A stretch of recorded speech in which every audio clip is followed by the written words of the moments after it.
عجیب بات آپ کو سناؤں کہ ایک دفعہ ہم حرم شریف میں بیٹھے ہوئے تھے، مفتی محمود رحمت اللہ علیہ، میرے ساتھ ان کا بہت ہی قریبی تعلق تھا، اور جب بھی تشریف لاتے تھے میرے گھر میں ٹھہرتے، حج بھی میرے ساتھ کرتے۔ تو ہم بیٹھے ہوئے تھے رکن یمانی اور حجر اسود کے درمیان میں، اتفاق سے باتیں چل پڑی۔ تو مفتی صاحب نے کہا کہ مکی صاحب، میں اللہ کے آگے بڑا روتا تھا، گڑ گڑاتا تھا، تہجد میں بھی روتا تھا کہ یا اللہ، میں قرآن و حدیث پڑھانے والا بندہ، ساری زندگی جیسے حدیث پڑھائی ہو، ساری زندگی جیسے فقہ پہ کام کیا ہو، میرے کس گناہ کی سزا ہے کہ میں اسمبلی میں آ گیا؟ اور اسمبلی بھی ایسی کہ جس کے اندر نعوذ باللہ ایسی عورتیں ہیں جو اس طرح ماشاءاللہ بن سنور کے آتی ہیں جیسے کسی فلم کی سٹوری کے لیے انہوں نے اپنے آپ کو پیش کیا ہو، اور جس انداز میں وہ تضحیق کرتی ہیں علماء کی، داڑھی والوں کی، مذہب کی، تو میں حیران ہوتا تھا کہ یا اللہ، میری کس گناہ کی سزا ہے؟ بعد میں انہوں نے کہا کہ مکی صاحب، جب قادیانیت کا مسئلہ چلا اور جب مرزا ناصر جو ہے وہ اسمبلی میں آیا، اور الحمدللہ اللہ تعالی نے اہل سنت والجماعت کی طرف سے مجھے یہ بندگی و اعزاز بخشا، ویسے بحیثیت ایک قانونی وکیل کے تو یحییٰ بختیار تھے جو اس کو قانونی شکل دیتے تھے، اصل سوال جواب تو ہم دیتے تھے، تو ہماری اس سے بحث چلتی رہی۔ انہوں نے کہا کہ ایک دن اس نے ایسا کیا کہ وہ اتنا بڑا بنڈل اخباروں کا لے کے ساتھ آیا۔ اس نے کہا صاحب اسپیکر، بحث کے آغاز سے پہلے میں آپ کی توجہ دلانا چاہتا ہوں، یہ دیکھیں فلاں تاریخ کو اشتہار شائع ہوا، علماء دیوبند نے بریلویوں کو کافر کہا، یہ فلاں تاریخ کو اشتہار شائع ہوا، بریلویوں نے علماء دیوبند کو کافر کہا، یہ فلاں تاریخ کو اشتہار شائع ہوا، اہل حدیث نے علماء احناف کو کافر کہا،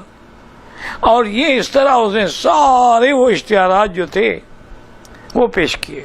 انہوں نے کہا جناب اسپیکر، ان مولویوں کو تو عادت ہے کافر کہنے کی، اگر انہوں نے ہمیں کافر کہا ہے تو آپ اتنا سنجیدگی سے کیوں لے رہے ہیں؟ یہ تو کہتے ہی رہتے ہیں، یہ لوگوں کو مسلمان کم بناتے ہیں، کافر زیادہ بناتے ہیں۔ انہوں نے کہا اس نے ایسی یعنی مغز تقریر کی کہ اسمبلی اس سے بڑی متاثر ہوئی، اور سب کی نظریں اب مجھ پہ لگی ہوئی تھی کہ مفتی صاحب اس کا کیا جواب دیتے ہیں، یہ حقیقت ہے، اب حقیقت سے تو انکار نہیں کیا جا سکتا۔ تو میں جب جواب کے لیے کھڑا ہوا تو میں نے کہا صاحب اسپیکر، مرزا ناصر نے جو کچھ پیش کیا بالکل ٹھیک ہے، میں مانتا ہوں، میں تسلیم کرتا ہوں، لیکن علماء دیوبند نے جب بریلویوں کے خلاف اشتہار دیا کہ یہ قبروں پہ سجدہ کرتے ہیں، غیر اللہ کے نام پہ چڑھاوے چڑھاتے ہیں، غیر اللہ کے نام پہ قربانیاں کرتے ہیں، یہ الزامات لگائے گئے کہ ان وجوہات کی بنا پر ہم انہیں کافر کہتے ہیں، تو فوراً بریلوی علماء کے بڑے بڑے جو علماء تھے انہوں نے جواب دیا کہ جناب ان چیزوں کو ہم بھی شرک سمجھتے ہیں، اگر ہمارے لوگ کرتے ہیں وہ کرتے ہیں جو جائز ہے، تو ہم تو ان چیزوں کو نہیں مانتے۔ تو جب انہوں نے وجوہ کفر کا انکار کر دیا تو کافر نہ رہے۔ اب بریلویوں نے ہم پر فتویٰ دیا کہ بھی یہ دیوبندی گستاخ رسول ہیں، رسول اللہ کو اپنا بھائی سمجھتے ہیں، ان کی شان گھٹاتے ہیں، اولیاء کے منکر ہیں۔ ہم نے ان کا جواب دیا کہ آپ غلط کہہ رہے ہیں، ہم تو سرکار کو خیر البشر اور سید البشر مانتے ہیں اور امام الانبیاء مانتے ہیں، ایسی بات تو ہم سوچ ہی نہیں سکتے۔ تو ہم نے بھی وجوہات کفر کا انکار کر دیا، فتویٰ ختم ہو گیا۔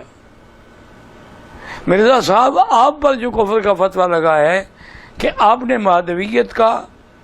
آپ نے نبوت کا دعویٰ کیا، آپ بھی وجوہ کفر کا انکار کر دیں، ہم فتویٰ واپس لے لیتے۔ آپ کہہ دیں کہ نہیں جی نہیں، مرزا صاحب تو نبی نہیں ہیں، بات ختم ہو گئی۔ تو کہتے ہیں کہ اس دن مجھے یہ خیال آیا پھر فیصلہ بھی الحمدللہ ہمارے حق میں ہوا کہ اللہ نے شاید مجھے اسمبلی میں اسی لیے بھیجا تھا، کیونکہ میں عطا اللہ شاہ بخاری سے کوئی بڑا لیڈر نہیں تھا. مولانا محمد علی جلندری، عطا اللہ شاہ بخاری، ابو الحسن، اتنے بڑے بڑے لوگ، لیکن انہوں نے تحریک چلائی، 10,000 مسلمان شہید ہو گئے، لیکن ختم نبوت کا مسئلہ حل نہ ہوا.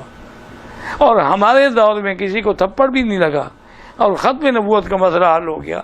وجہ کیا تھی؟ کہ ان کے پاس باہر کی قوت تو تھی، اسمبلی میں قوت نہیں تھی. اب ہمارے پاس اندر بھی قوت تھی، باہر بھی قوت تھی، اس لیے ہم اس مسئلے میں کامیاب ہوئے.